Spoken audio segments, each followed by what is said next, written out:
Good morning, good afternoon, good evening, wherever the case may be, on what was a magnificently sunny, bright afternoon in Liverpool.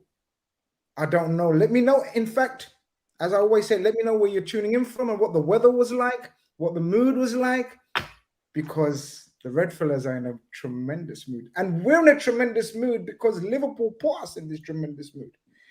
Our lives are dependent, our moods are dependent on the mighty Reds. So when the mighty Reds decide to play like the mighty Reds, we feel mighty. I feel mighty, guys. I don't know about you guys. Evan's in the building, Conroy's in the building, Cav's in the building, tanned up from Ibiza or I don't know where, linking up with Wayne Lineker and all sorts. I can't reveal some of the stories. Joke. I'm not going to put you out there. You didn't link up. Nah, don't do it. Yeah, I'm joke. Take that back. And of course, we've got Keith, who was inquiring about Ibiza like he hasn't been to fucking every holiday spot in the world, and he wants to know more. But Evan, come to you first. How are you? I'm feeling mighty. Are you feeling mighty? I'm feeling mighty, and I have more of my voice left in the tank for Redfellas than I did last week. There's much more screaming last week, but don't worry, I've saved it all so I can scream here for you today. It's a beautiful day, and one of the rare occasions, Grizz, I'm glad you talked about the weather. One of the rare occasions, I actually checked, it's warmer where you are than it is where I am. How about that? What a day for the United Kingdom as a whole. It's sweltering where we are. I don't know. If it's sweltering where Conroy is, then you know there's something going on in the world. There is issues in the world if it's hot in Bonnie, Scotland as well. Conroy, review. You know, it is. It's quite warm. Yeah, it's been quite warm for the past. It's been a warm summer, to be honest. I mean, very humid in Scotland. So yeah, if we're having a good summer, then that's a good thing for everyone else. I know people think we literally live in. We have, you know, how the big fur coats. You know, fake fur coats. We don't have that every day here. We actually have had quite a good summer, to be honest. And yeah, it's been good. It's been good. Festival weather, if you will. So yeah, it's been good. It's been good in Scotland, and there might not be many Scottish listeners, but you'd call it taps off weather. So tops off weather. That's Scotland. In Scotland, literally, if it's 15 degrees to us, that is tops off weather. Genuinely, 15 degrees. Cav, you've been to somewhere slightly more than 15 degrees. First of all, Joseph says, I'm very much looking forward to the show tonight, Chris, giving praise to Matip and Gomez and his Hungarian Gerard. Everyone like and subscribe if you haven't. Exactly right. That 250 of you guys in here, like and subscribe if you haven't. We will be singling out praise because that's what you do when someone impresses you, does well, you praise. And when someone pisses you off, you moan. That's nature of life. That's nature of man and woman and fridge and dog. Kath, how you been, mate? Ain't seen you in a little while. Yeah, no, I've been good. Yeah, got my last holiday in of the summer, as you've suggested. I was not with Wayne Lineker before anybody wants to latch onto that. But I had a great holiday. I managed to catch the games whilst I was away. And yeah, back now. And looking forward to getting back involved in the podcast a bit more. Missed it, to be honest with you. So yeah, you done a cheeky one actually. You've stayed away whilst all the the fury about the transfers and this and that. You stayed away. You thought, no, I'm not getting dragged in. And then when Liverpool are good again, you thought, yeah, I'm good again as well. Yeah, come on, we gotta be smart about these things. I'm just trying to be happy. I like it. Liverpool win, Man United lose, Chelsea lose. Everton don't win. Keith, we're having some great weekends right now. We deserve this, Keith. Yes. We deserve this. As Liverpool fans, what we endured last season, we deserve this, Keith Cross. We deserve it. That's one of my favorite memes out there. Absolutely. It's been an amazing weekend. I mean, I didn't think that the 3-0 and the way we won could make me any more happier. But then watching Manchester United lose in the way they did is just food for the soul. So, you know, I've had a great week of sunshine, food. I was up in Soho, eating nice, partying nice, living nice. And now I'm here, shining, profiling, and ready to go. I can't wait for this show, honestly. What a game, what a weekend. People need to know Soho. Okay. Oh, you just said it like, you know, anything. Soho is top end. Keith Cross only does top end, people. Talking about top end, Walthamstow, big up Huram Ali from Walthamstow, he says. Big up LFC. I grew up in Walthamstow. Grew up with my ends. Walthamstow every time. So much time and respect and love for Walthamstow. So yeah, all right, Ibiza, all right, Scotland, all right, California, all right, Soho. But big up Walthamstow, man. Come on. Big up Walthamstow. Daz, one of my favorite callers in the calling show. One of my favorite, shout out Daz, who's out in USA. So he says, evening panel, anything good happened today? We saw a performance today reminiscent of Liverpool pretty much at their most efficient, ruthless best. There was energy, there was desire, there was pressing, there was everything, Evan. It's been a while since we've seen a performance so routine like that, I believe. It's been a while since we haven't shot ourselves in the foot inside 15 minutes. I mean, we didn't do it against Chelsea, to be fair, but we've made quite a habit of doing that in the last 12 months. If you look at how many Premier League games where we've conceded first, it's pretty shocking. Yeah, we're just unnecessarily flipping the game script against ourselves. So we didn't do that today. And also just a big general observation of the however many minutes, it's so hard to count the minutes in the Premier League these days. We outfought them in almost every single duel. They did win some tackles, they did win some moments, but I didn't walk away from today's game thinking that we let an inferior team come to Anfield and assert their will on us. Yeah, they had openings. Yeah, they had a chance or two, but in the trenches, I thought we were streets ahead of them in terms of how badly we wanted the ball. We just wanted it more. And these things sound so cliche, and they sound so repetitive, and they sound so simple, but they are the backbone of doing things like getting 101 points out of 103. And that's Liverpool at their peak in the last few years. That is the basic prerequisite of being at that level again. I hope we can return to it. These are the building blocks. You do have to scrap it and just go back to the basics at times. And I thought that's largely what today was. It was Liverpool just doing the basics to a very high level. And that's the minimum that we should expect of them. And that's the minimum that they expect of themselves. Yeah, Conroy, it's been a while since we've put in a professional performance. It's been heart attack football where the last 20 minutes are tense, or the opening 20 minutes are tense because we've fallen behind, like we guys have spoken at so many times. This was one of those games where Saturday, it felt like a Saturday, it wasn't, but it felt like a Saturday afternoon, 3 p.m. routine kickoff, old school, get the job done, against a very much fancied Villa team. You look at that midfield, Boubacar Kamara, a lot of people want him for Liverpool. Douglas Luiz, a lot of people want him for Liverpool. John McGinn, a lot of people have wanted for Liverpool, which suggests they're good players because Liverpool only want good players. So if I've just named you 3 players in a midfield that Liverpool have wanted or have interested in, they must be good. Coinciding with our midfield, brand new, fresh, I know Curtis Jones. We'll get onto the lineups in a minute. But for such a much heralded Villa team, Unai Emery, I thought we were so professional. What would you want to use? Yeah, no, I was going to actually generally just going to say professional there, Grizz. I think that's the best way. It was actually nice to go on Evan's point, just to have a more calming game. They just got the job done, and there was confidence that would see it through without any hiccups involved. I think that's the best way to describe it. A very professional game. Something that we've not really had.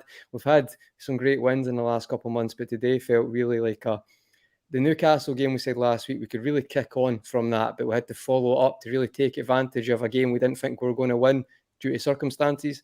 And I think we massively did today. And if it's too early to look at the table, I'm not saying that, but I think just with the way other teams are maybe not picking up points, bar Man City, I think we've done very well to start the season with 3 wins and 1 draw. I think it's looking quite promising. But yeah, professional, I think, I know we're going to go through the game, but I think that was probably the best compliment I could say today. It felt like a 3 p.m. kickoff, get the job done, and that's it. So it's quite happy. That was probably the most pleasing thing today.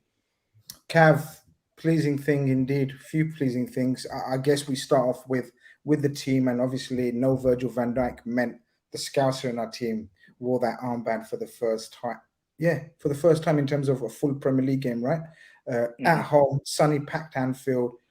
Bit of pressure on him because we know last couple of games he's been the cause of the 2 goals. Well, one we done a poll, but I think the poll was about 70%. It was Trent's fault. Who was it? Someone tried to blame. Was it Conroy who tried to blame Virgil van Dijk? Or someone tried to blame Virgil? One of you lot did. I can't remember who it was. One of you lot tried it, but a bit of pressure because of that. Still a young lad. We forget that. Must have been a momentous occasion for him. Proud moment.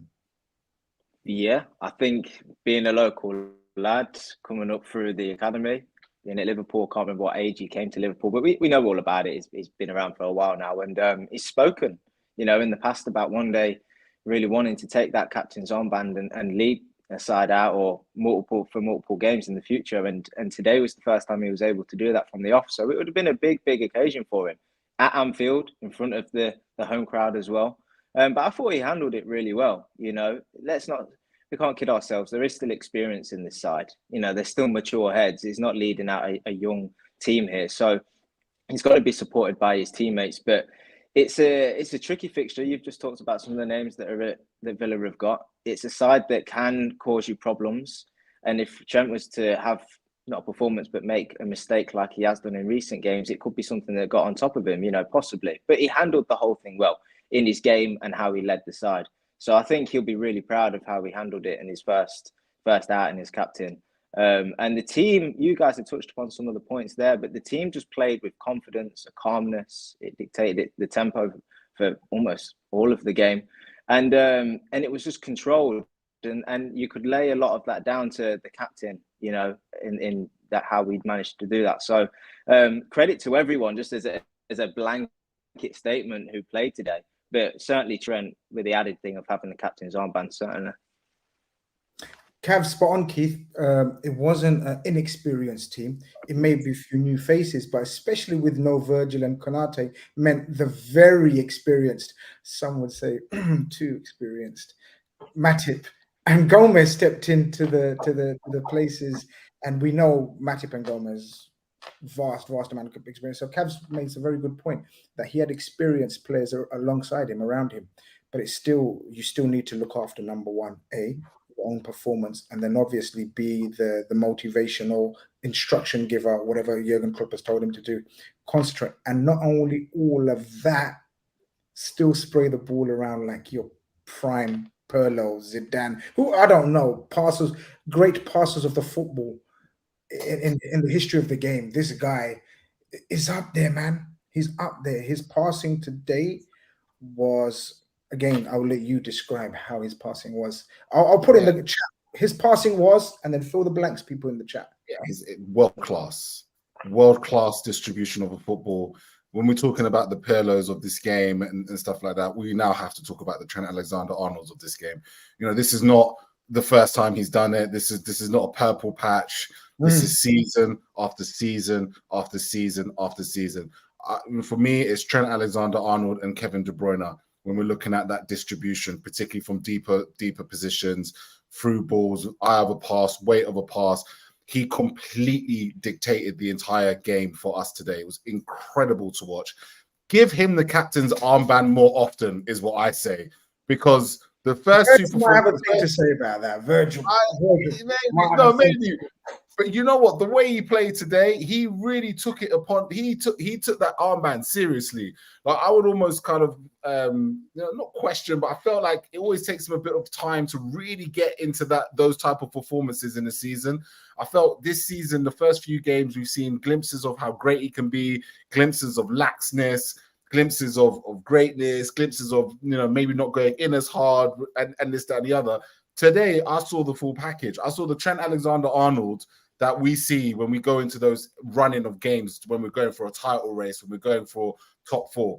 That was the trend. And I think today, him wearing that captain armband was a big motivating driver for him. He made sure that he let nothing get in his way, both defensively and offensively today. And I thought, hats off to him, because he was unbelievable. Some of those passes were just out of this world. And, Villa fancy themselves these days. A lot of these teams fancy themselves these days against Liverpool. There was three, McGinn, Watkins, Diaby, they were pressing Liverpool quite high up the pitch. Do you know what I mean? They wanted to play that game. And last time, if we don't forget, when Villa played Liverpool, they actually dealt with the Trent threat quite well. You could argue that by them dealing with that, it meant that we dropped 2 points. That's Today, exactly. I'm so sorry. That's exactly perfectly segues into what I wanted to speak to and come to Evan first. First of all, none in the business reminds me, because I tweeted this, I read it off. I stole it off one of those big accounts. I can't remember, one of those Bleacher Report or whatever. I stole that stat. Loved it. Has more assists than Hazard, Mata, and Ozil. Like, think about that. That's ridiculous. Look at those players I've just mentioned. And this fella's a right back, and he's 24 or 25. I don't know, 24, 25. Anyway, we'll get on to him as well. Keith makes the point about they fancy themselves, and they must have thought they've got the plan to upset us, because last game of the season, they did really upset this new formation the way we were playing. We saw holes in the system, and we had doubts whether we could do this long-term against a good counter-attacking team, such as Villa. We're going to face better teams than Villa, but Villa really exposed us that last game of the season. We got away with it with the Bobby last-minute goal and fantasy and brilliant, and we should have won in the end, but it was day and night this time round, Ev. What was it to you? So we look at the lineup, we get into the lineup. I look at the lineup, and I think all of us thought, oh boy, Matip Gomez up against Diaby, Watkins, and I thought Thing was playing Ramsey, but obviously he was injured. So, but you must have thought, shit, that's going to be a bit of a headache, especially if we play the way we played. But guess what, Ev? It was light and day from only a few months ago. Why was that? Liverpool since we last played Aston Villa, Liverpool have added a certain degree of physicality into the middle of the pitch. Liverpool have reformed their pressing structure. The players that perhaps weren't great at pressing last season have now become better. Klopp lamented Darwin Nunez's pressing at times last season. He wasn't leading the press like he should have, and that was exposing the midfield, which exposed the back four, domino effect, whatever. I think Nunez's pressing was great today, as was everybody's. My goal is that Liverpool can get to a place where our press isn't the be-all, end-all of whether or not we're going to win a football match. I would like us to get to a place where we're not pressing well, we're not forcing the turnovers that we usually like to in the places that we usually like to, and we still win the game. I don't want our scoreline to be so sensitive to the quality of our press. That being said, when it goes well, Liverpool are very likely to win. And like I said, when you first came to me the first time, I didn't leave I was at Kezar watching the game. I didn't leave Kezar pub thinking Liverpool got outfought in any spell of that game. I didn't leave thinking, Aston Villa, wow, first 15 minutes, they were all over us. Or Aston Villa, wow, they really came back into it second half. No. And despite the openings that they made, which we'll get onto, I didn't leave thinking that they seriously had any way of keeping up with us. Maybe could have gotten one back, but I didn't leave feeling that way. And Aston Villa, you mentioned some of the weapons that they have, Grizz. Obviously Diaby has been their young, exciting star, just came for big money, but it's Watkins that I fear, because I think Watkins, I see him in that Antonio category of a focal point who is going to run all day long. He's going to feed off of scraps, and physically he's the equal of any center back in the league. And he scares me a bit. Diaby coming off the right, I back Andrew Robertson to lock up anybody, because I think that is one of his greatest strengths is 1v1 defending, Andrew Robertson. But Watkins, I mean, it just scares me in that same way that Antonio scares me. And when the fixtures were released, Grizz, and I saw the first four, and I'm like, oh wow, we have Aston Villa right before the international break. I was like, that's a banana skin right there, because if that doesn't go well at home, and the previous results haven't gone our way as well, that could leave us with an unneeded feeling of dread going into the international break, but it's anything but. And I think we made Aston Villa look thoroughly ordinary today, which I honestly didn't see coming. Yeah, I saw a few people saying, "Oh, Liverpool are playing well, but I'm disappointed." Or Aston Villa are making it easy for us. Guys, come on, not always try to be, clever or smart with the hot takes, man. Not always overpraising opposition and players that you haven't got, and underplaying the players and the talents that your team possesses. Conrad, the other, which segues into the player that I wanted to speak about, which was probably a surprise for me at least. I don't know about you guys. Curtis Jones goes straight back into the team as soon as he's fit. Did you see that one coming? What was the thinking behind it, in your opinion, to bring Curtis Jones straight in, especially after majority of us thought it's either going to be Endo or Gakpo in that 8, maybe? Yeah, well, I think the Gakpo experiment, I think we've all agreed that it hasn't really worked, because in transition there's been issues. So I think it becomes between Endo or McAllister playing in the 6.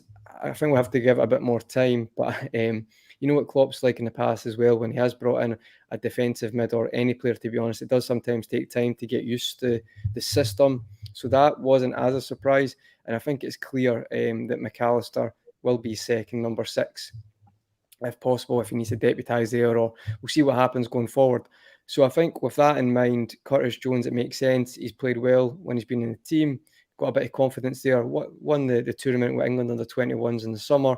He's at a good form right now. I think it makes sense to put him in. I've seen a few people say he'd play in the 6 before the game. I didn't think that. I think you've got a World Cup winner in Alexis McAllister, who's played the last game at number 6, and he's got that ability to play in a double pivot with Caicedo. He's done that for Brighton. So to me, it made a lot of sense that he would play there, and that's what happened.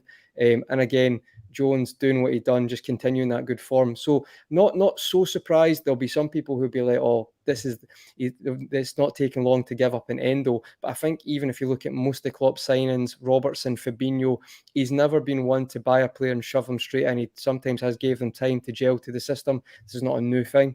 So I think on that basis and that logic, I wasn't surprised, Grizz. And you know what? Be fair to Jones, when we've needed him, he's really stepped up as of late. And again, today he's done that.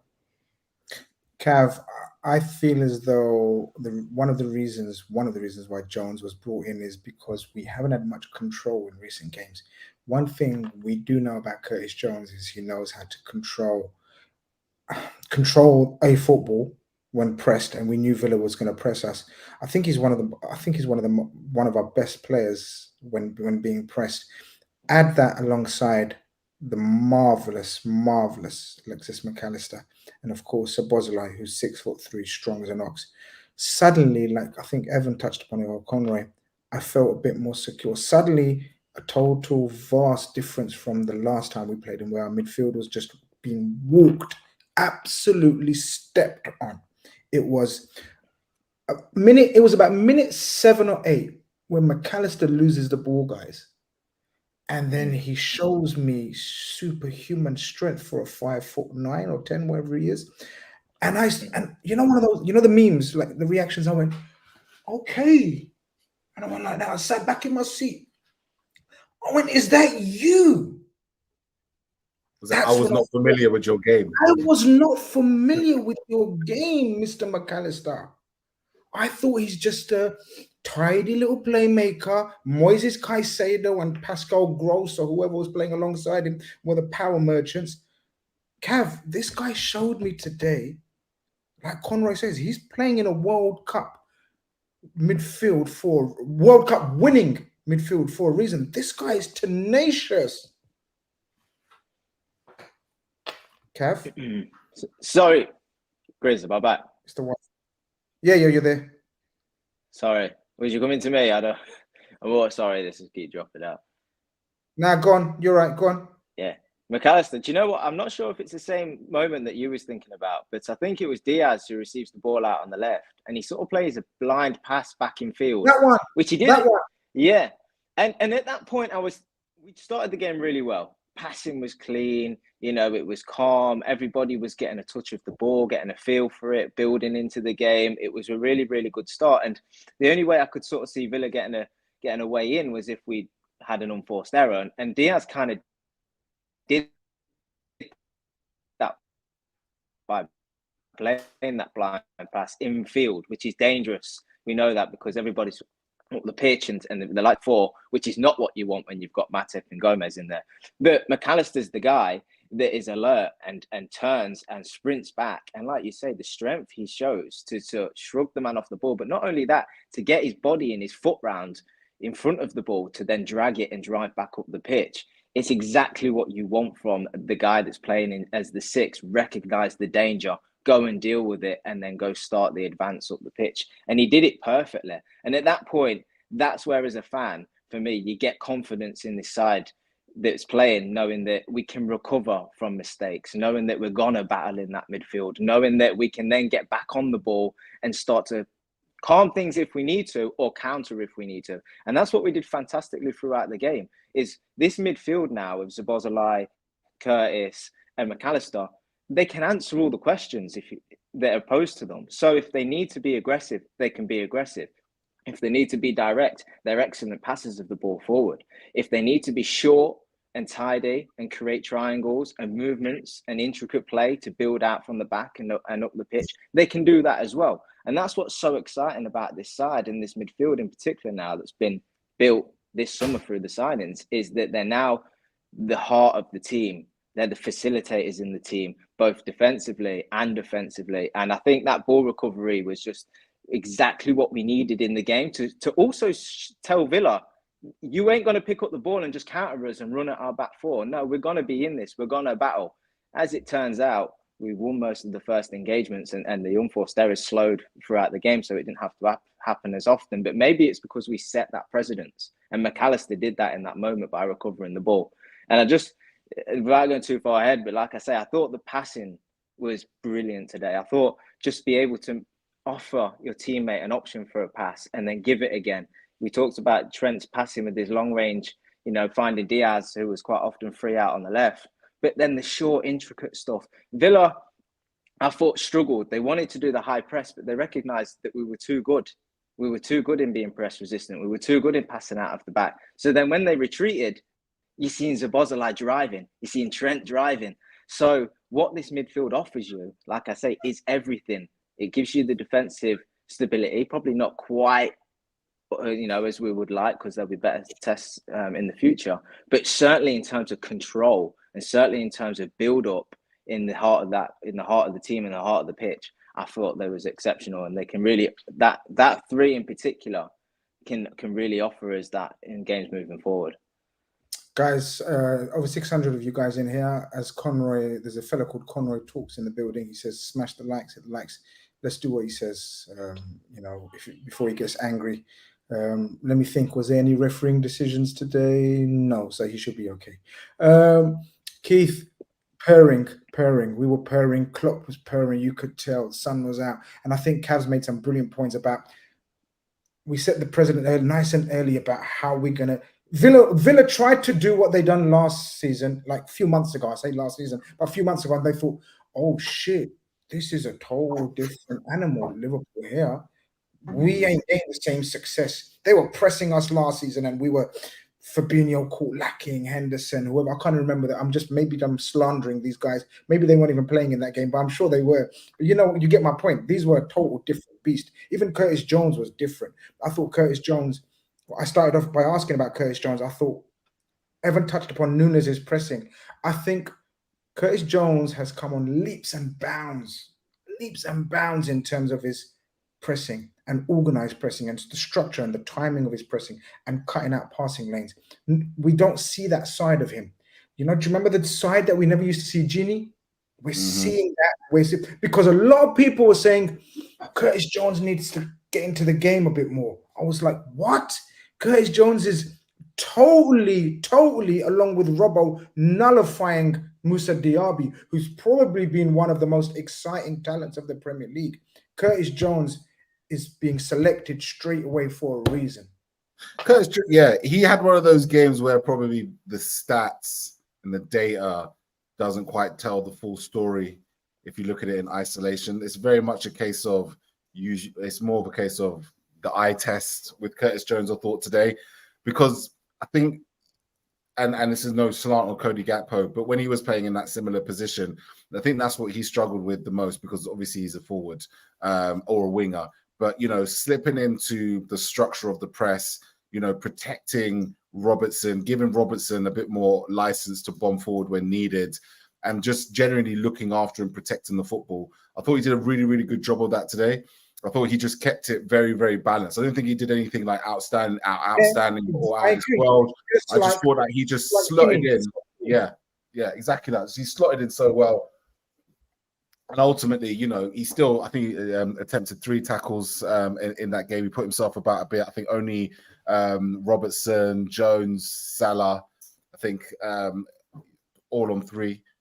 So he was definitely putting out the volume today. But as I said, for me, I think, you know, going back to the McAllister for a second, I just wanted to say that he along with Jones and Szoboszlai, I think the biggest difference between the 3 that we have today versus the 3 that we had in previous past is that the intricacies in play in between the lines and the options that they now provide when that ball gets fizzed into the middle is something that I don't think we've ever really had before.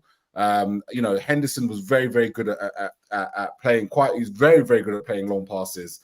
I thought lobbing it in behind, you know, dictating it, keeping the ball ticking over and moving. Wijnaldum the same, Fabinho the same. I think with the 3 midfielders we have now, I think their intelligence on the ball to look for a pass, to keep the ball in tight positions, all 3 of them technically are so versatile that they give you everything that you could possibly need in midfielders in both the offensive and the defensive transitions. And it's quite exciting to think that we're only looking at these guys who have just started playing football together.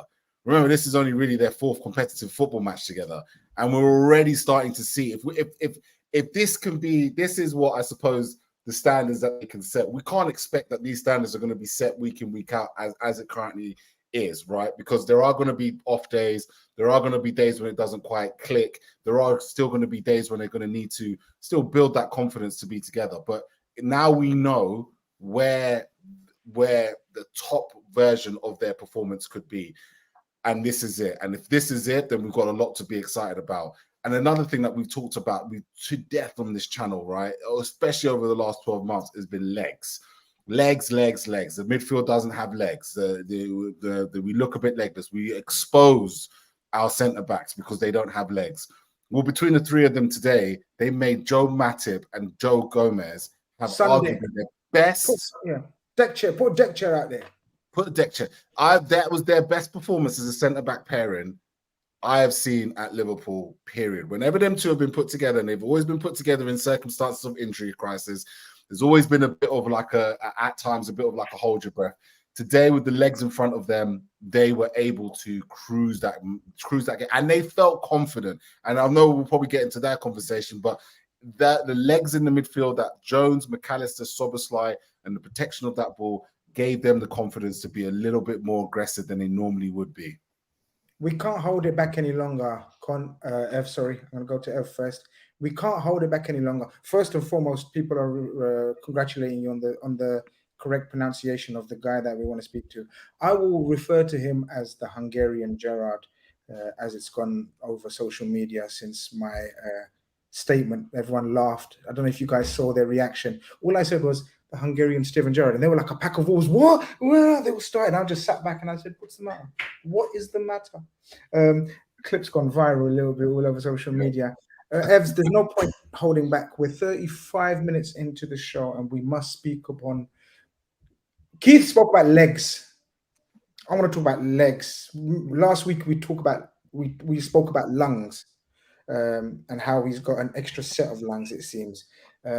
Today we can finally add block-busting thunder bastards to his repertoire as well with the wrong foot.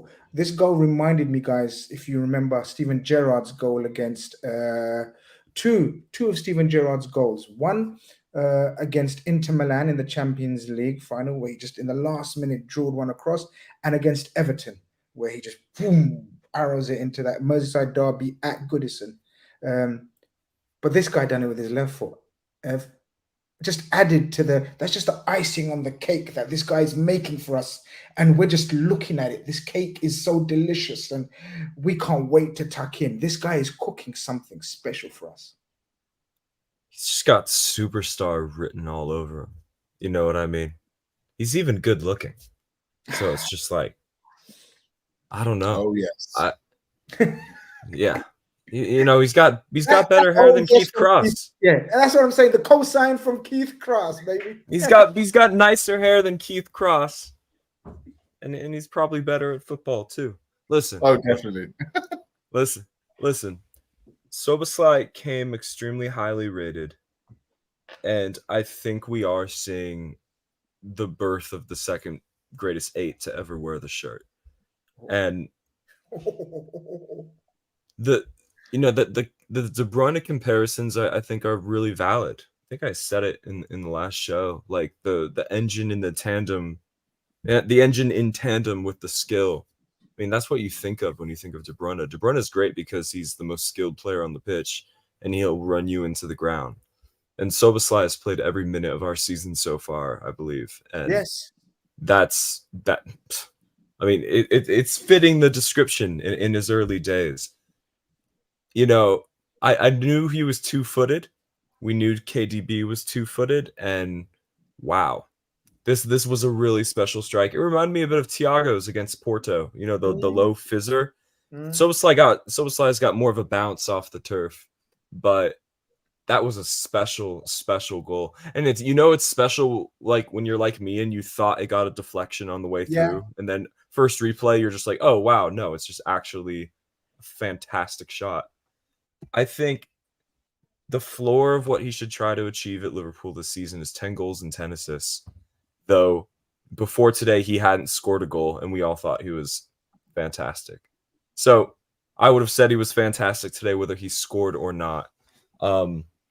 I think he's going to cook this league because he's going to do some serious damage, I think, in the last 15 minutes of games because he's so fit. We talked about the third lung. Not everybody has the third lung. Some people only have 2 good lungs. He's got 3. I'm telling you, it's a rarity. Some people have the second wind. He's got the third wind and the fourth wind. I think a lot of his joy will come from the final 15 minutes of games because he is still as sharp as he was in the first 5, and not everybody else is going to be. He obviously made his impression today in the first 5 minutes. And listen, let me just finish my Szoboszlai prop on this note because I'm sure everybody wants a turn. It's hard not to feel slightly let down at times this summer when we missed out on this target or we missed out on that target or we spent this when we should have spent that, or a laundry list of complaints that people have.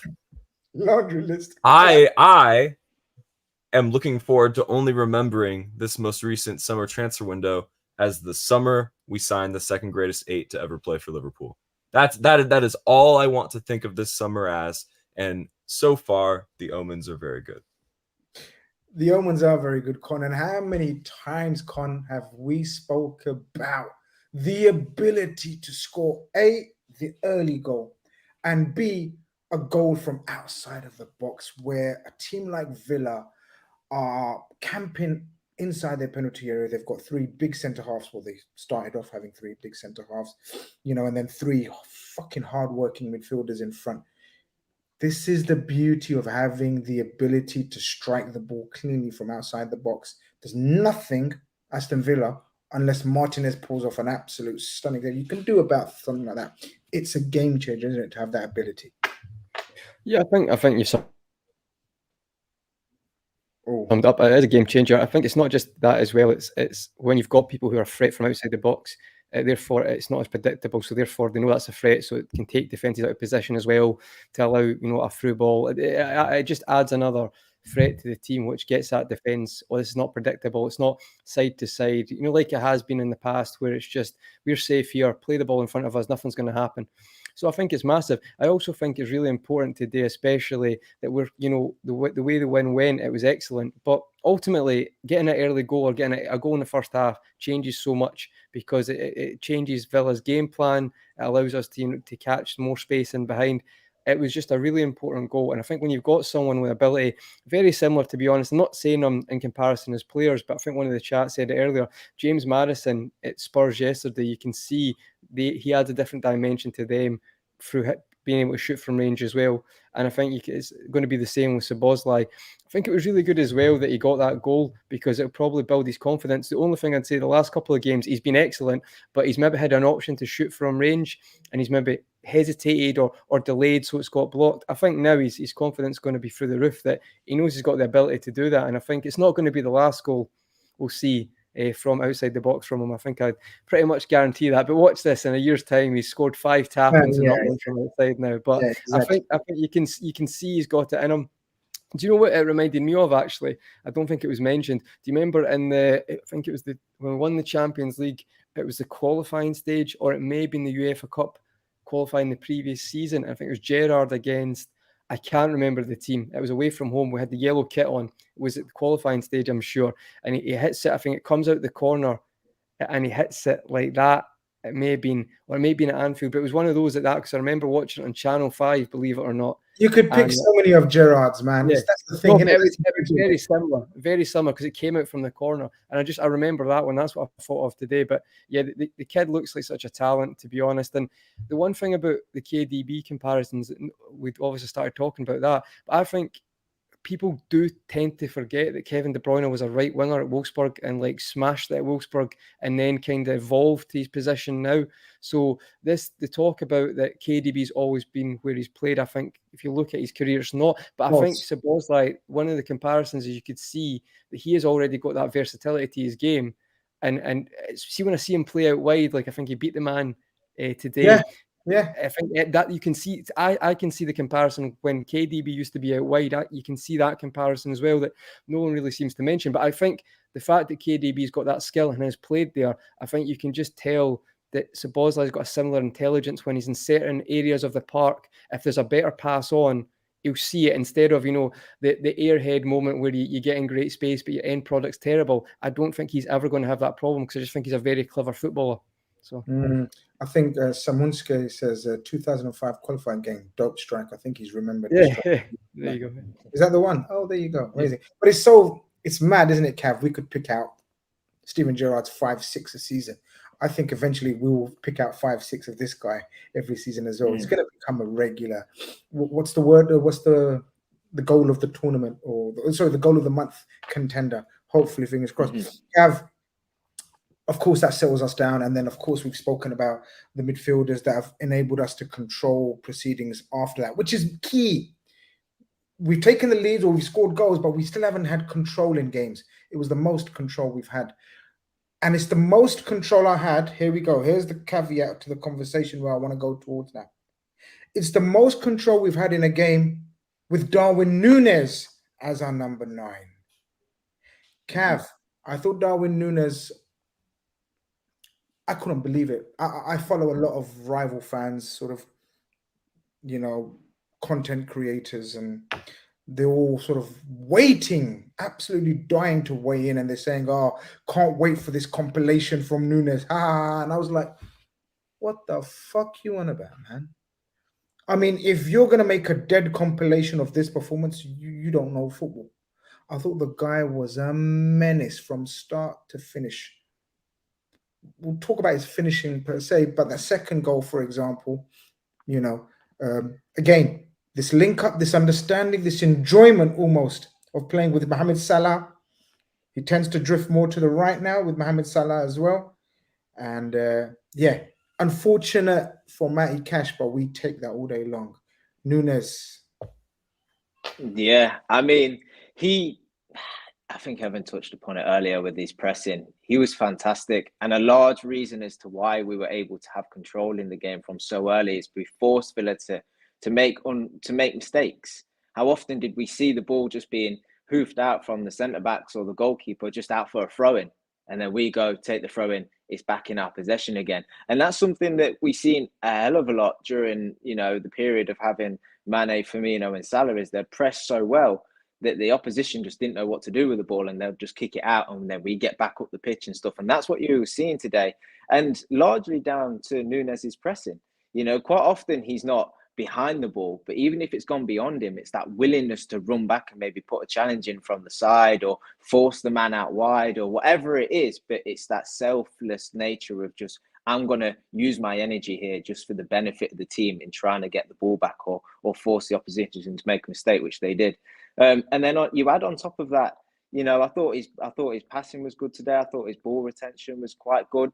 You can, like you say, you can see there's a relationship there with the other forwards, in particular Salah.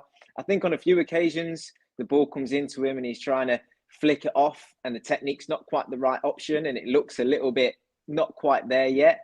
But it's one of those things where it's like fine margins. If he makes that pass, he nods it down to Salah, he plays that second pass well, you're in on goal, you know. So a few moments where he could still improve yet, but he's the guy that's on the shoulder of the defense, which is, I think, what he's tailored to do really with his pace and his power. And the ball's put, I think it's, this goal comes from Trent playing a pass that's so deep but played perfectly in the space behind for Salah. And he plays it over. It's a little bit of a loop on it, a little bit of a curve, but it's put straight into the space between keeper and defence that the keeper can't come out for, which Martinez was doing quite well throughout the game, to be honest, coming out and clearing them balls. But on this occasion, it was to perfection that Salah could run onto it. And as that ball was dropping, and we've seen this a few times, I was hoping, because I could see Salah was going to get there, but I could see Nunez right beside him. And I was like, just hit it into him. First time. Don't take this down. Don't take a touch. Don't try come back inside. Don't overcomplicate it. Just have that sort of Nunez in your peripheral vision and just square ball it to him, which he does.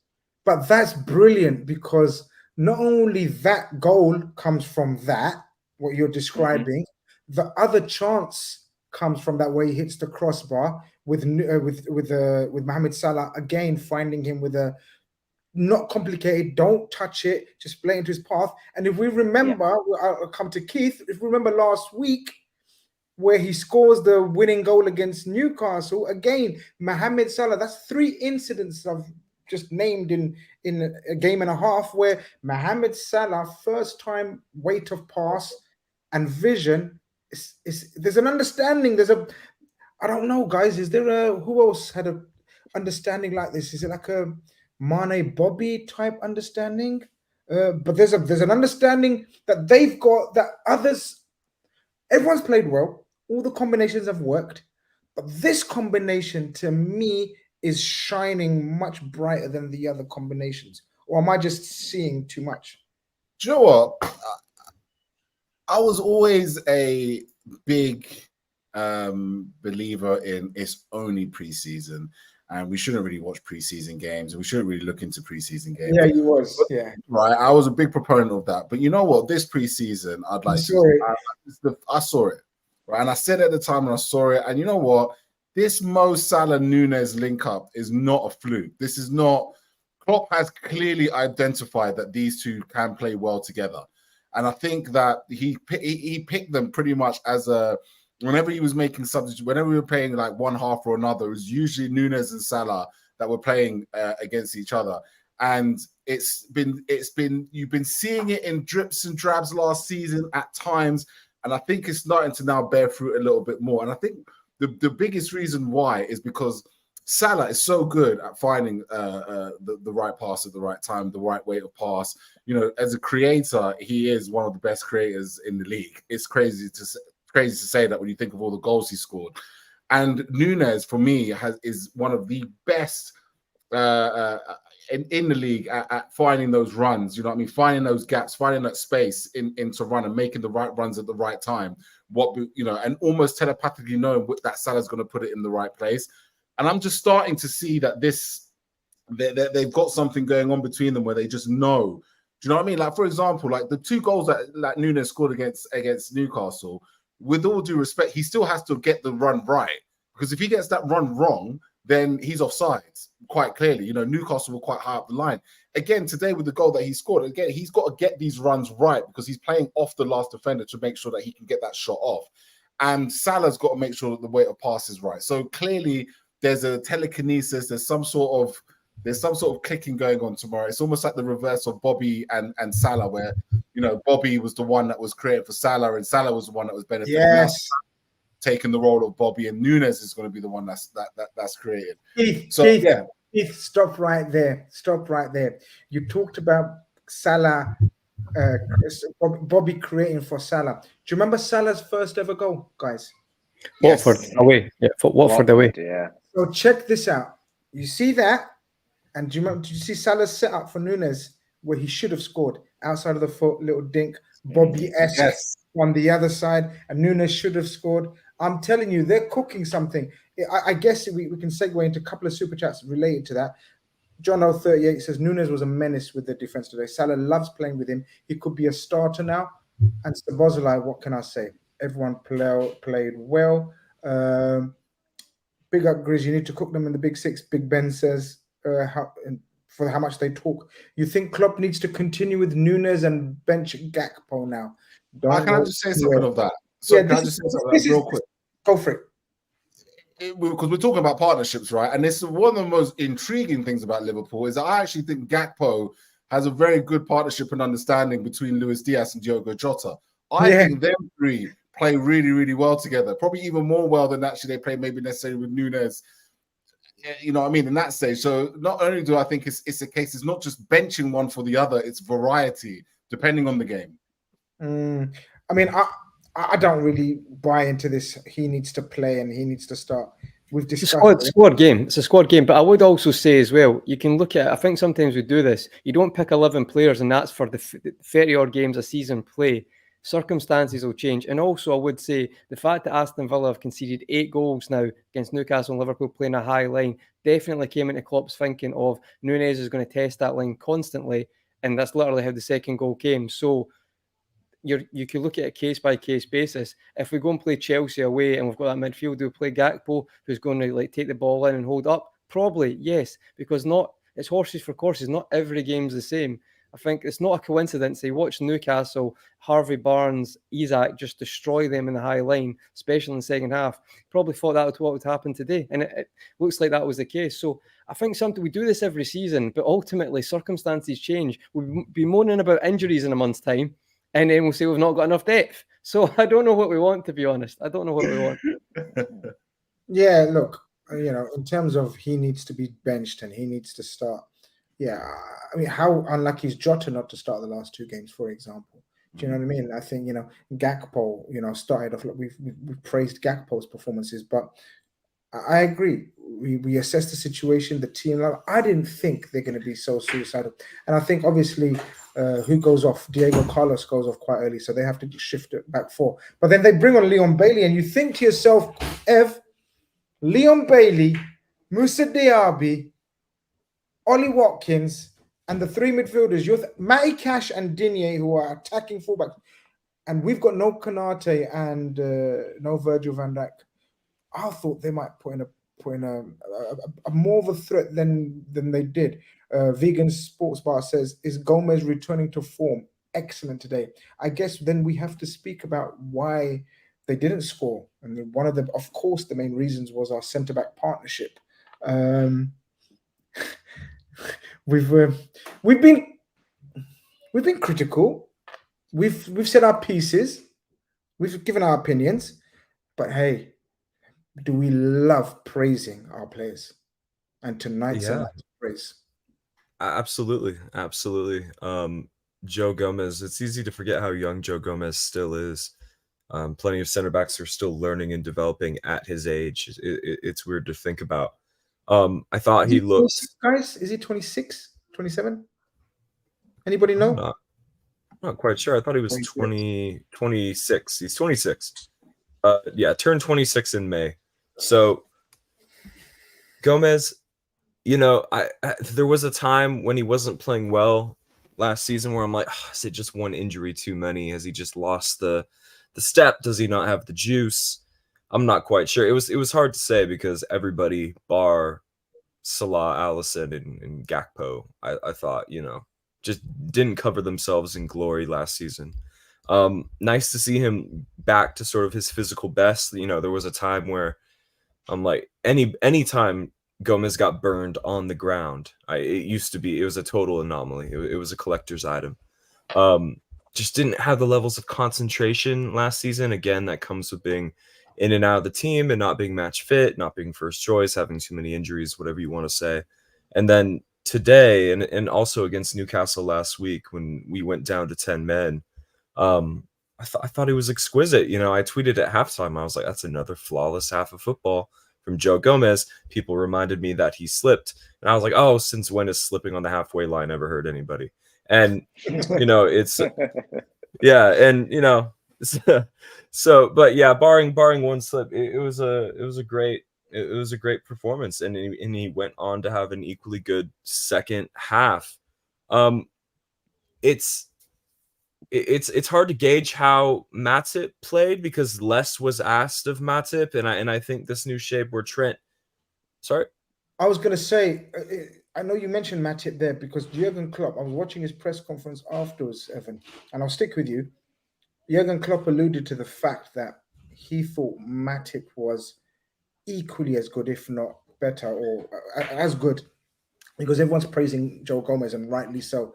Because what he pointed out was the way Moussa Diaby was playing in the half space, and that meant one of them had to follow Moussa Diaby. And he said it was interesting to see Jurgen Klopp knows about the issues, guys. Check this out. So he says it was interesting how Joe Gomez had to go with Moussa Diaby into those spaces and leave knowing Joe Matip against Ollie Watkins one-on-one. And he says it, Jurgen Klopp says, and we all know Joel isn't the quickest. You know, he knew about the issues. But honestly, I did not see Ollie Watkins, Evan. I did not see him. I'm literally racking my brains trying to think about him shooting or burning one of our players. He had that chance in the first half. Him and Diaby, kind of from about 7 yards out, that they kind of got in. Oh yeah, and yeah, it was. I think it was Leon Bailey and him, and they kind of just got in each other's way. Yeah, all I can remember is him getting in his teammates' way in a crucial moment. So yeah, Ollie Watkins not a factor. And you know what it was, Grizz? I thought this goes back to what I was talking about, the press. The press was great. We didn't give them a moment to look up and hoof it towards Ollie Watkins over Matip's shoulder. They didn't have time to sit in the half space.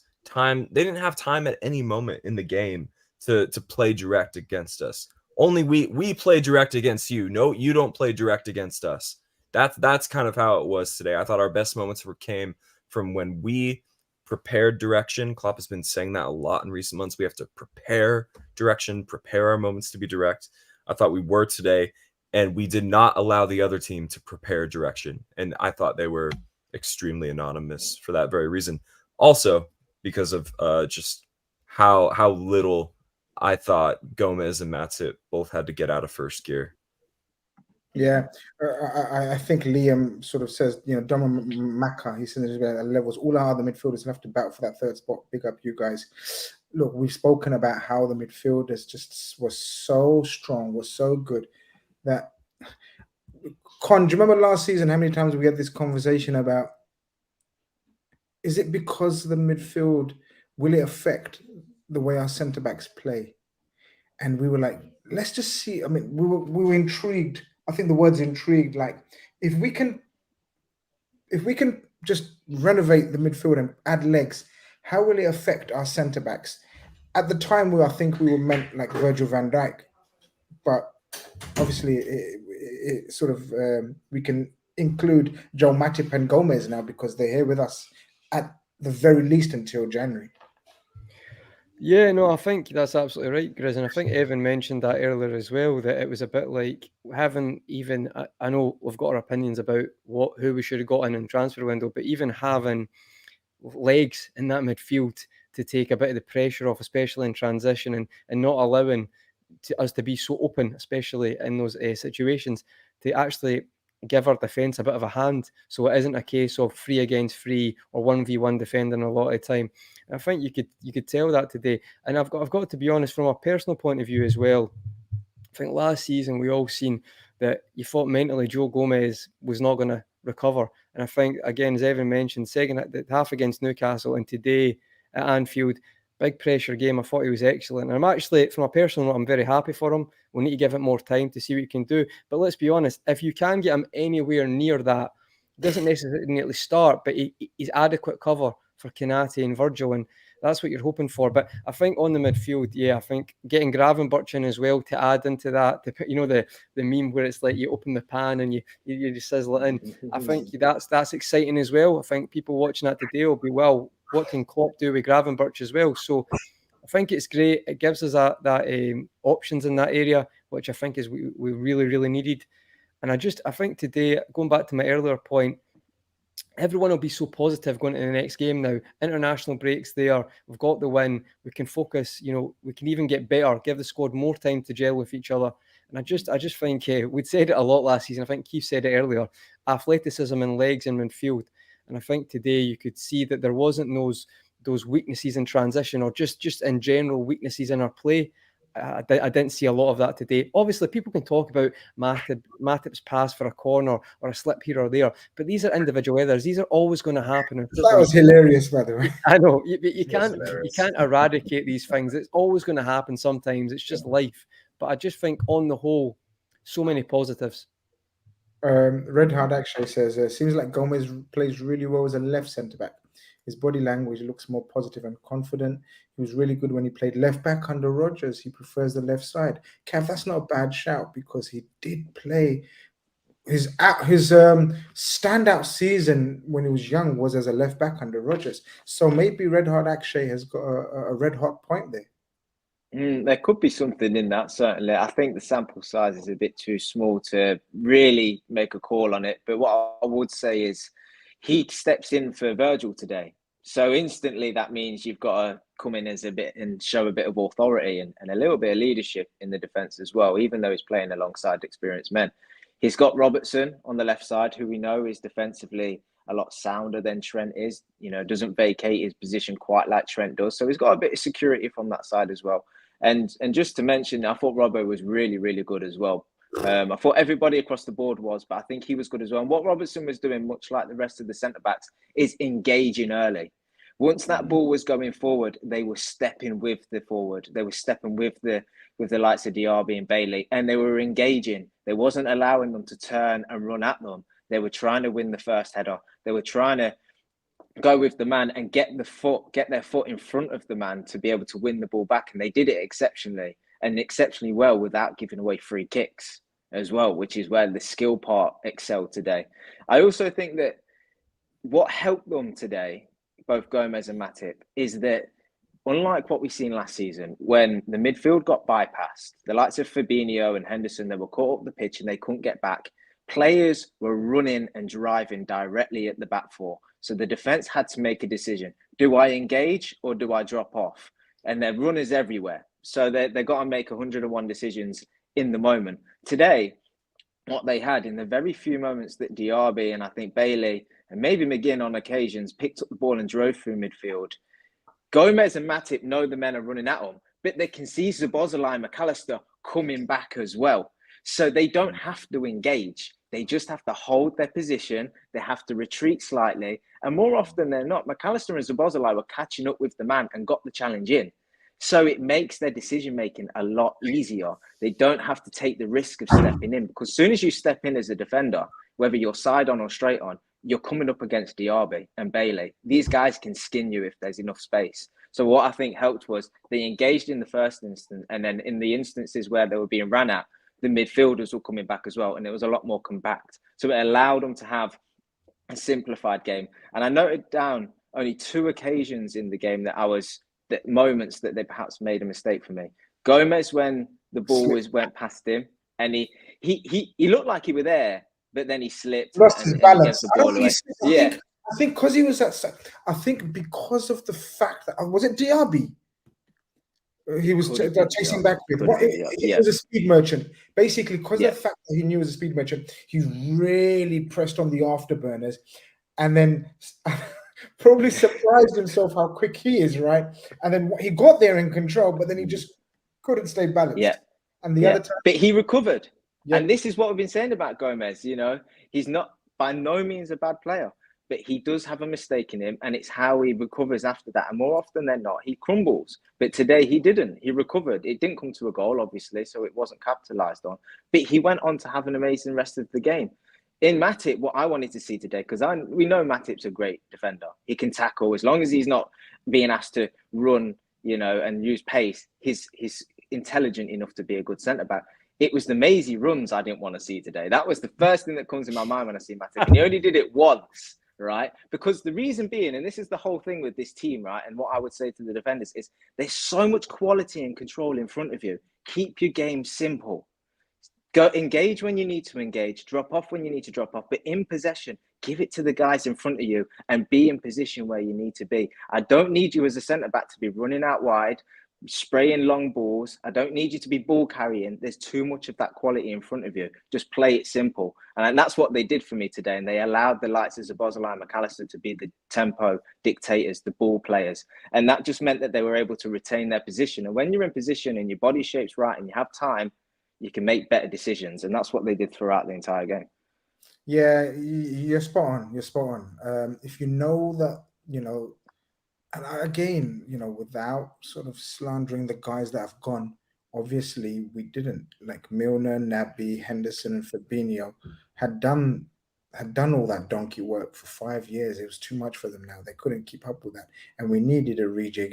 And you're right. It isn't like a new lease of life, not only for the midfield, but for the centre-backs. And even Robertson. I thought, by the way, so glad that you mentioned Robertson. I forgot. And Conroy's fearful of mentioning. I'll send you the fiver later, Cav. No worries. Right? No worries. Robertson Conroy didn't want to mention Robertson in case people start saying, "Oh, hey, that's what I'm doing, Grizz. I'm not mentioning him for the last 3 games. I've not mentioned anything. Just keep it under the radar. Just a solid 6 out of 10. Don't make No. Today he was magnificent. I'm with Cav. I'm so glad Cav pointed him out. He was brilliant today. But look, pressing football chances. Keith, you can't beat a near post corner with a flick on and your main man tapping in at the far post. You can't beat it. That's just, I love that shit. You can play all the tick-a-tacker you want in world football. Nunes making runs and Diaz dazzling on the touchline. Give me a near post flick on and a tapping at the far post. Mohammed Salah scores. Now that is Mohammed Salah's second time he has scored or assisted in 10 games in a row. He's beaten his own record, which is he probably holds a 15. But he's the only person to do it more than 10 twice. Another weekend, another record. Of course, we get onto the rumors and everything else, but Mohammed Salah. Salah is Salahing himself at this stage. I would say, yeah. I love it. I really do. Look, when it's all said and done with Jurgen Klopp, we'll talk about the pressing, we'll talk about the Gegen pressing, we'll talk about all this sorts of stuff. But the one thing that we absolutely have to talk about is that Jurgen Klopp and the team are masters at set pieces. Year after year after year after year, Liverpool top the set piece stats. We always score goals from corners and free kicks. And you know, it's so funny. A lot of the times it feels like we don't. It feels like we miss so many chances from corners and set pieces. Well, that Matip header was criminal, right? The Matip header was criminal. Like literally, he was onside as well, and it was a tap-in. And so you could almost imagine that we'd have probably doubled our haul of set pieces if we had scored them.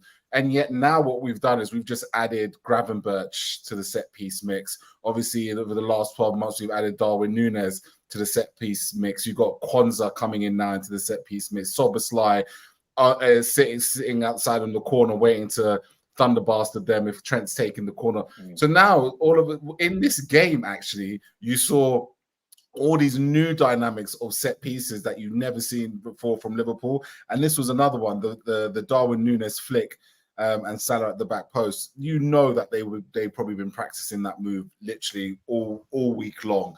And it was just such a brilliant goal. I just, I'm a huge fan of set pieces. I think they're a staple of the British Premier League. You know what I mean? They are the backbone. They are the backbone of the British Premier League. Is just knock it into the mixer, put it in the mixer, get your head on it, and There's see what happens. nothing. There's nothing wrong with it. It's absolutely part of the rules of association football.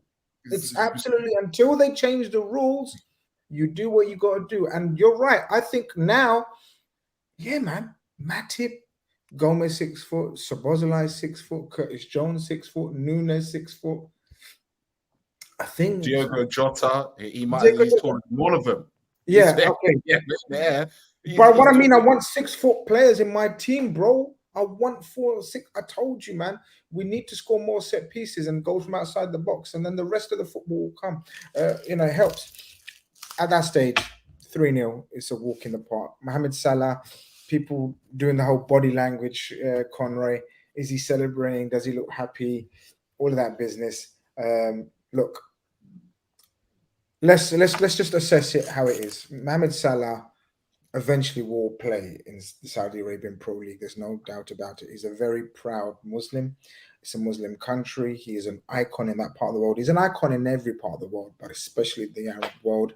They are going places. They have tried to get the likes of Mbappe. They have got the likes of Cristiano Ronaldo and so many others. So many others, we know. They will eventually get the big names. Mohammed Salah is the biggest name after your Neymar. After your Mbappe and Messi's, it's Mohammed Salah. All right? Say what you want about all the others. Mohammed Salah, I don't think there's any human being that could not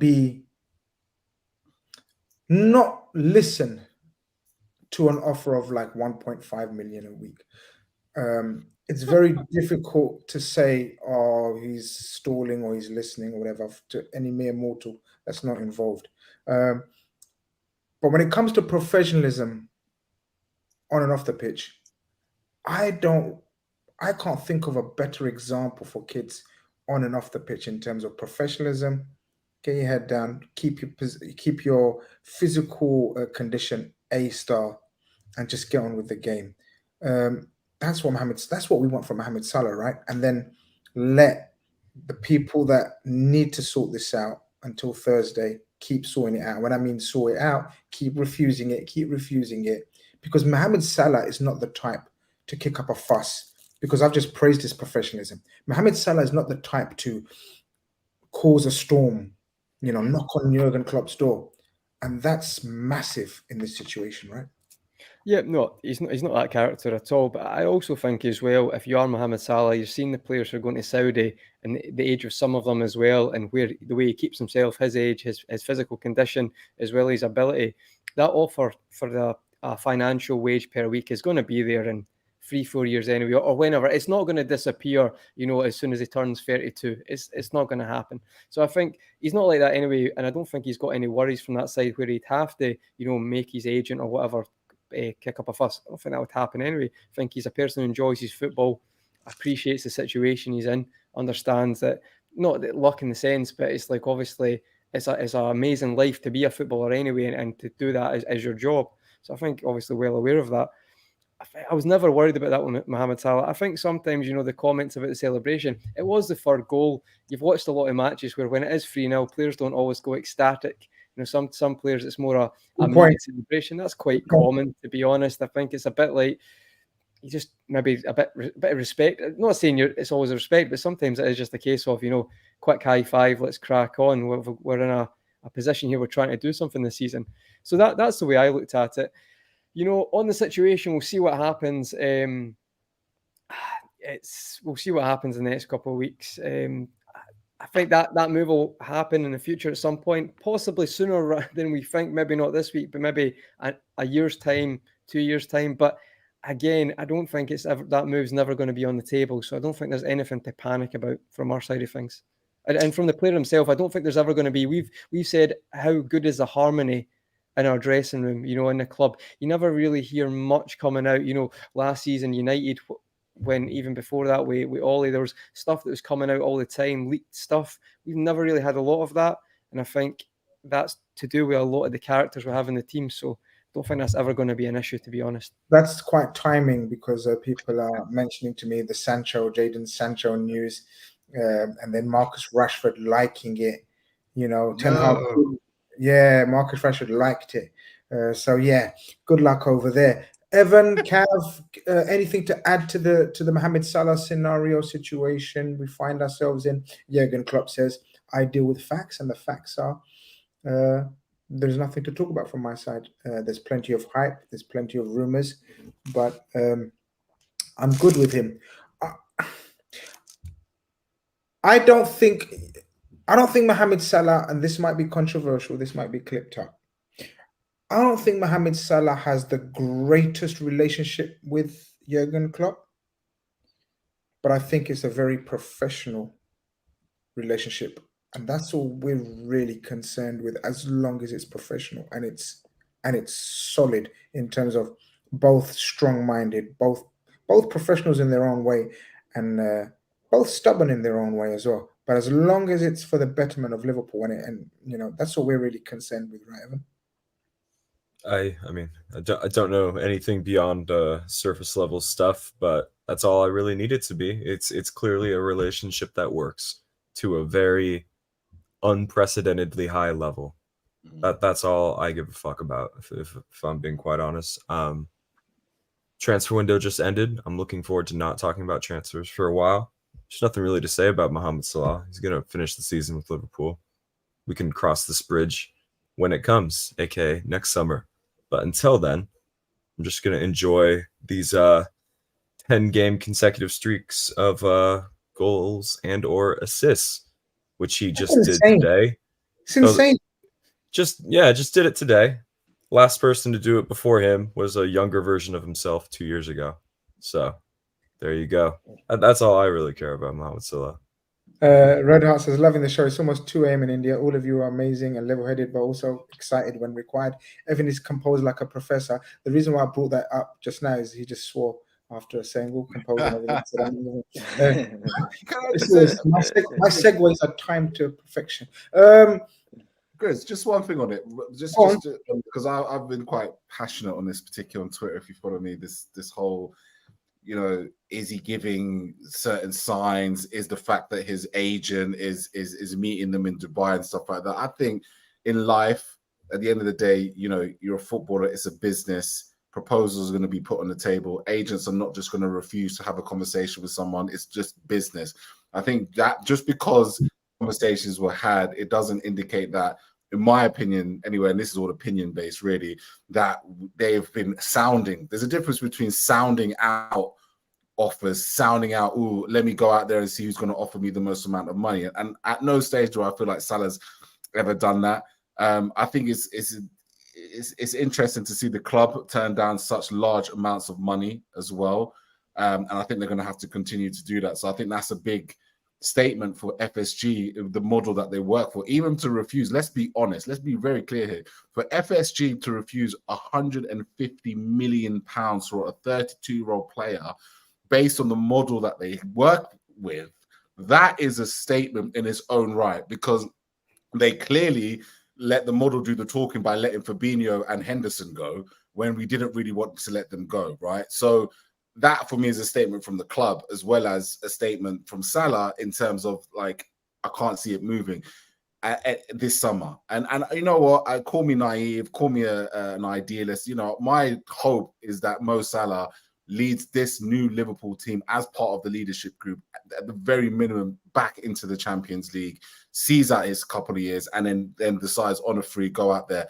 If Ronaldo can get those kind of contracts at the age of 37, then I'm pretty sure that Mo Salah can still get those contracts, to still get that money in probably a league that's probably even more advanced by then. More players have gone there. It's gotten better.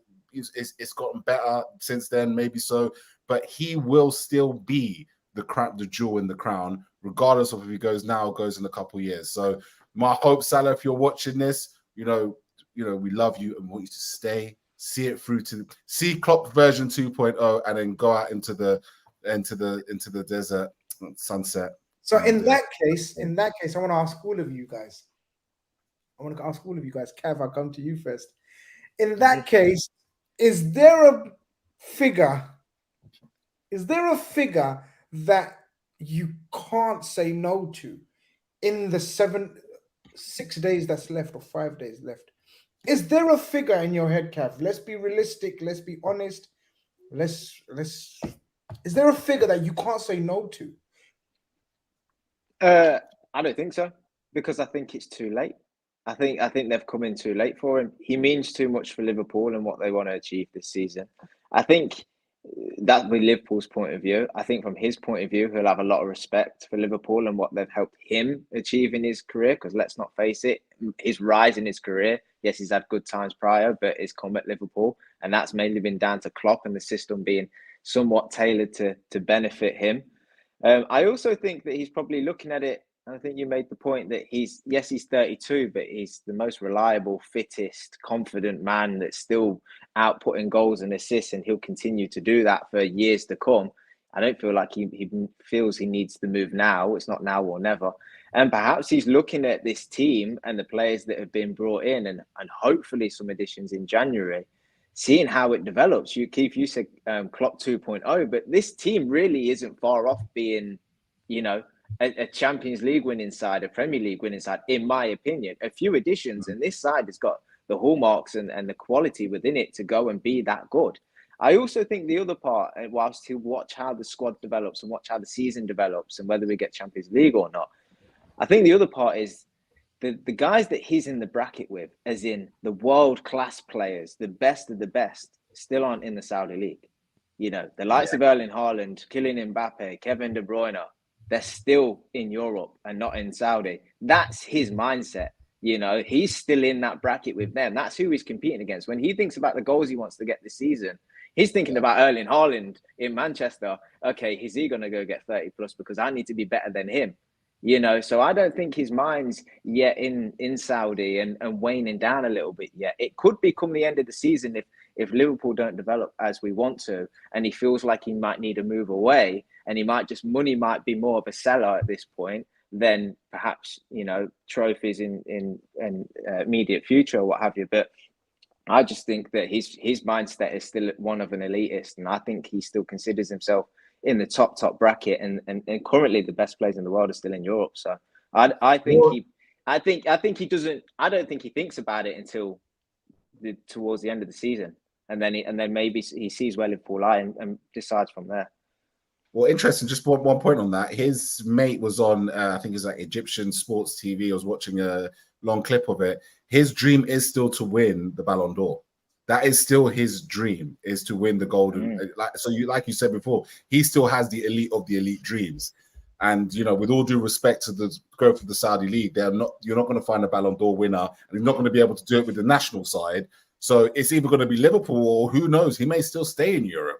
He still may go to a PSG or Real Madrid. You know what I mean? Who's to say that he doesn't still knock about? But his dream is still to be, like you said, Cav, at that elite level. Is there any figure, guys? Anyone have a figure in mind that you can't say no to? Assuming that they've got a bottomless pit, I think they'll go up to 200. Yeah, I think, what was it? 259 was Mbappe that got accepted at PSG. I think it was about 259. I think 250. As much as I agree with what you're saying, Keith, right? But we're realists here in this chat, in the chat, in this panel. There's no way FSG are going to turn down 250 million for one player. That's the number I think they would. I think they'd accept that because they would see that as. I just think realistically they're a business at the end of the day. But I don't think it might not get to that stage. What you do is true. It's like, what do you do? 250 million.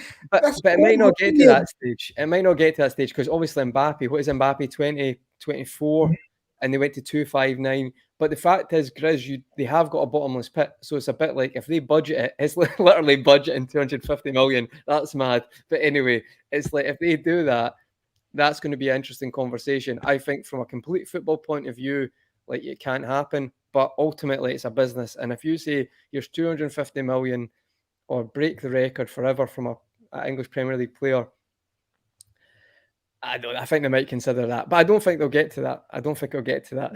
They might as well. They might as well buy a stake in the club. They're going into figures now at this stage. Football's been doing this for the last 20 years, mate. Come on, like Neymar was 100 million. What is it? Plus 2 hotels. Like it's not going to stop. This bubble's not going to burst anytime soon. So, yeah. I'm a reasonable guy. I'm one of the realists that Conroy is talking about. I'm a reasonable guy, so I would accept 300 million, and a majority stake in Newcastle United. There you go. That's what I would take. That's what I would take. I love that. Take No, but half this of is what St. James's this is Park. insane, man. We're talking FSG. We're talking the business model. We're talking about how we operate. We're talking about Mohammed Salah. We've got him on the highest contract we've ever paid out to a guy. Reluctantly, we went to that price. We know how we operate. And then suddenly comes along. He's our biggest asset, guys. After him, I don't think anyone's remotely worth anything like that. Virgil may get an offer. I don't know. Allison may get something crazy. He's not gonna. In all seriousness, I'm gonna stop fucking around for a sec. In all seriousness, I don't think he's gonna be worth any less in summer 2024. By normal definitions, you say he's got another season in his legs and he's that much closer to the expiration of his contract. Yeah, that's what a European football club would say when trying to negotiate for Mohammed Salah. This is different. Saudi Arabia are trying to build a brand. They're trying to build a league. They want the pearl of the Arab athletic world to be the face of it. It doesn't clearly they don't care how old people are. Clearly, they don't care if Mohammed Salah is 2% worse next summer than he is right now. That's not a concern for them. They want him not just because he's a great player, but he is and will continue to be the best Arab footballer on the planet. That's not going to change in the next 8 months. That's how I see it. Check this out, devil's advocate. Check this out, though. The problem here is, Evan, and the rest of you guys, it's going to be a bit different because Saudis, this offer will be based on now. If you give him to us now, we are prepared to give you the world record fee. Come summer, he will have 1 year left on his contract, another year older. Yeah, he's got the personal terms may not change for Mohammed Salah. From a personal Mohammed Salah point of view, he knows if he gets 1.5 million a week now, he'll get 1 million a week next season. The club will not get that same fee. This is what the deal makers will keep putting on Liverpool's head and pressure. Because it's one of those ones, if you give him now, we're prepared to go to the world record. Next season, okay, don't get me wrong. Next season, we'll give 150 million. Oh, fine. 150 million is not peanuts. Did you get it? It's not 250, though. So it's going to be the dangling of the extra 80 to 100 million. Now, you're saying, it's the same. It's businessmen's business. That it's not the same, man. 50, 100 I guess my point, Grizz, would be they don't have a budget. So if it was a European giant negotiating for Mohammed Salah next summer, they would absolutely be using the logic that you're applying there. It's like, for right now, we want him right now. We'll pay that much. I could see PSG behaving in that way. However, because their goal with Mohammed Salah is so much bigger than just we want him to play for one of the best teams in Saudi Arabia. Their goal is bigger than sports with Mohammed Salah. So their budget is not going anywhere. They will not find themselves in a financially different position. No, 100%. They're not thinking. My point is that they're not thinking like a football club. They're trying to right now. That's why I don't see their offer getting slashed in any significant way come next summer. I could be wrong, but that's just my. I'll tell you why I think you are wrong. Because you're right. Now they're not thinking like a football club. They're not making deals like football clubs and agents do. Right now, this is why the extreme nature of this bid is mad, because this is what they're prepared to do now. They know the complexities of Liverpool not having a replacement. They know the situation that Mohammed Salah will find himself, Klopp will find himself, FSG. Next summer, another year of experience of how to operate as a football club and an institution, these clubs. And they also know there's other clubs that will know that there's leeway to be made in trying to bring Mohammed Salah to Saudi Arabia. These guys, Al Ittihad, are not the richest out of the PIF clubs. There's 1 or 2 clubs that are actually financially more healthier than them. So they don't want to get into even not a bidding war, but a competition for him. They've done so much groundwork behind the scenes, and they have through his agent, whatever. No problem, that's fine. But I just think that's the extra dangling of the carrot. And I'm with Keith. We've battered FSG, and rightly so. They've operated in certain quarters like a mid-table team. In other quarters, magnificently. They've run us brilliantly, efficiently, whatever, self-sustaining, grounds, training grounds, sponsorship. But sometimes you've got to give credit, like we've given to Matip, like we've given to Gomez. We've criticized them and we've given them, credit. It's very easy for us to sit here and say, "Oh, nah, refuse everything." No. To refuse 200 million for a guy that realistically you're going to let go free. Otherwise, he ain't signing another contract, an extension. And to keep saying no to 200 million, I think is quite commendable from FSG. I don't know if you guys want to add to that without or praising FSG. Or not. People can say what they want, but that's a fact. Well, FSG, obviously they're businessmen at the end of the day too, and they know just how much of a financial hit it is to miss out on Champions League money. That's it. That's bad enough for 1 season, 2 seasons in a row. It's a disaster for them. So, and if you sell Mohammed Salah on the final day of the season or the final day of the transfer window or whatever, yeah, sure, you get a big chunk, but you also vastly decrease your chances of finishing in a Champions League spot. So they in the way that they crunch the numbers, they are crunching the numbers in an equally advanced way for like, okay, we could actually financially benefit from keeping Mohammed Salah for another 12 months, for another 6 months, for whatever it is. They don't ever look at it in such black and white terms. At the end of the day, whether we like it or not, FSG are pros. They know what they're doing in the context of their own model. So I think getting back to where Liverpool are, especially if FSG are trying to get out, Grizz, they've made lots of noise about getting out and wanting to sell. They want to sell at a time where the club are back in the Champions League comfortably and looking like contenders, because it's a hard sell if you miss out on Champions League football a few years in a row, and that's even tough if you've just sold off the star asset. So Usam Chatila says they want him now because Al Hilal are also sniffing.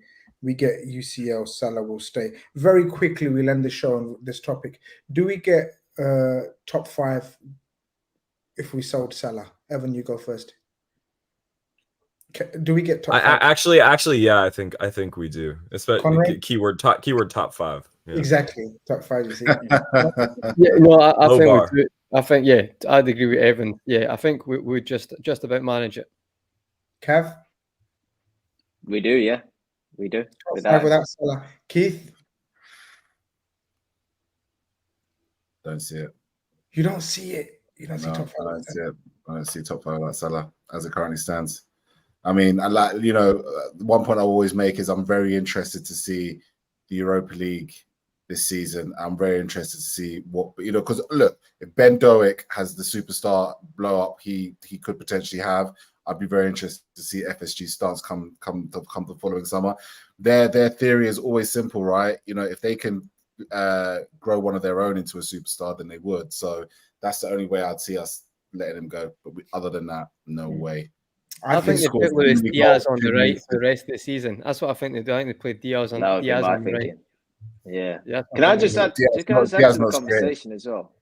Go on. Just very quickly. The main stand is almost complete, right? The road stand, yeah. Yeah. Sorry. The training ground's complete. So when we refer to FSG's model, the infrastructure around the club is almost complete. So investment in the future would hopefully be in the squad. Now, whilst 250 million is that freedom to go and spend at lesser risk, do they need the money as such? Because according to their model, they're in the black. You know, they're not in the red. The model's working. It's self-sustainable. The future for Liverpool hopefully will be investment into the squad. Whilst 250 million would be a bonus, is it necessary? And I think they'll probably deem it as not being. So I think they'll keep the player knowing that they could got a better chance to get a Champions League football with him, and all the off-field stuff and finances, we can turn down the bid and still run perfectly fine, because that's where we are. Guys, you have to remember, I have to play the devil's advocate. Sometimes I don't agree with what even I'm saying. Please, sometimes know that my role is a specific role. Go on, Keith. I've got a question for you, Grizz. What do you think's the attraction with all these Saudi clubs and Liverpool players specifically? Because they've already bought Henderson, they've already bought Fabinho, the Salah, and you know that come next, we're going to hear about Alisson probably at some point. I guarantee it. Van Dijk, I think, is also going to be another one. But what is it with Liverpool specifically that is like we seem to be targeting? I think it's quite obvious. I think we have built a squad of great guys, role models, on and off the pitch, clean. You know what I mean, right? Yeah, no, I'm moving. You know, image, everything about us, everything about our recruitment has been about the character and the personality. And these guys are big on characters and personalities that they're trying to bring over. And so they're role models for the rest of the youth and the players around them. Henderson is being brought over to be a role model for youngsters, not the most skillfulest, most dashing, but he's going to be a role model, Henderson. Gini Wijnaldum, again, another model professional. So, you know, this is why, and we've got great guys. We recruit great people, man. And I thought it was all because they're mates with Mohammed Salah. All that as well. Exactly. Guys, we're going to have to end it because we could talk, especially about Liverpool when we're good. End of the window, international break. We're good. 10 points out of 12. If you offered me the old cliche or the old saying, if you offered me 10 points out of 12 going into the first week where we were kind of panicking, all of us were, let's not act cool now. We were a little bit, okay, we don't know how it's going to go. We would have taken 10 points out of 12, away to Chelsea, away to Newcastle, a tricky Villa team. We're good. We're calm. Mohammed Salah will stay. Everything will be fine. Injured players will come back. Suspended players will come back. I don't know. Virgil misses one more game probably if he appeals or he loses he's being charged. So he probably other games added. Let's see. We're in a good place. We're going to have a break from any normal shows. We're going to do a draft next week, I believe. There's rumors. So check out the Twitter and the socials. We'll let you know if it's confirmed. There's rumors. Professor Evan is in the process of cooking up a draft. So let's see how that goes. We will let you know. Anything else, guys, to add or subtract? Rumors are it'll be the most toxic draft of all time. Rumors, whispers through the grapevine. Oh, we love toxicity. Oh, we love it. We embrace just one thing. Yes, sir. Going into international break, looking back at the start to our season, I think we have to applaud Klopp for 15 games unbeaten in the new system. Results that you've just spoken about in a season where a lot is being questioned and he's up against it. So far, team selection, rotation and substitutions, I would say, has not been far off bang on. So I think he's had a great start to the season as well as some of the players. Spot on. I couldn't have said it better myself. Thank you very much, Kath, for reminding me. Some couple of great points for Kath. This is why we missed you, Kath. We need you on more often. You're right. We criticised Klopp. Part of the criticism was Klopp last season. Do you remember? We all had a go at him. We all had a pop at him. And so far, he's been immaculate so far. You guys have been immaculate in the chat. Thank you very much for your super chats. Thank you very much for your lovely comments. We have got Cop and Khanage tomorrow with the Cop and guys. Cop and Fracas, we will be going live 7:30. And then I'll play it by ear for the rest of the week. But Redfellas next week will be a toxic, I'm told, a toxic version of the draft. Oh, I can't wait. I love a bit of toxicity. I love bullying Conroy and Cole in the chat. But we see how it goes. This has been Redfellas. Over and out. Take care.